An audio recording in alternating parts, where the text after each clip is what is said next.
اور اس دفعہ جو ربیع الاول شریف آ رہا ہے یہ نبی کریم علیہ الصلوۃ والسلام کا 1500 سالہ جشن ولادت ہے، یعنی اس ربیع الاول کو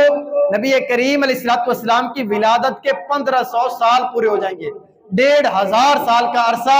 مکمل ہو جائے گا۔ اور اللہ تبارک و تعالیٰ نے کیا وعدہ فرمایا، وَرَفَعْنَا لَكَ ذِكْرَكَ، اے محبوب میں نے آپ کی خاطر آپ کے ذکر کو بلند کر دیا ہے، قیامت تک نبی کریم علیہ الصلوۃ والسلام کا ذکر بڑھتا ہی رہے گا۔ اور آج ہم 1500 سالہ جشن منا رہے ہیں۔ اب غور کریں نا، 25 دسمبر آتی ہے نا، عیسائی حضرت عیسیٰ علیہ الصلوۃ والسلام کا یوم ولادت مناتے ہیں نا، وہ کہتے ہیں کہ اس دن حضرت عیسیٰ علیہ الصلوۃ والسلام دنیا میں آئے، حالانکہ وہ عیسیٰ علیہ السلام کی سیرت پر عمل نہیں کر رہے۔ اگر ان کی سیرت پر عمل کرتے تو انہوں نے کیا کہا تھا کہ میرے بعد ایک نبی آئے گا،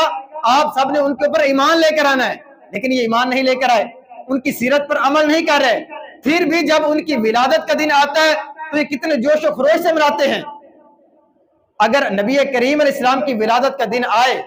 اور امتی منانے کی بجائے دلیلیں مانگنے لگ جائے تو وہ کیسا امتی کہلائے گا؟ اور پھر اس 1500 سالہ جشن ولادت کی ایک اور خاصیت کیا ہے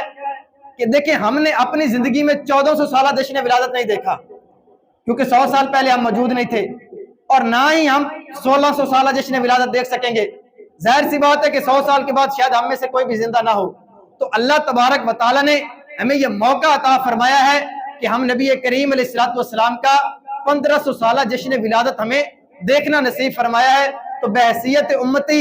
یہ تقاضا ہے کہ ہم اچھے طریقے سے جوش کے ساتھ نبی کریم علیہ السلام کی محبت میں اس جشن ولادت کو منائیں، ان کے نام کی محفلیں سجائیں، ان کے جو ہے وہ نام کے اوپر ان کی آمد کی خوشی میں اپنے گھروں کو سجائیں،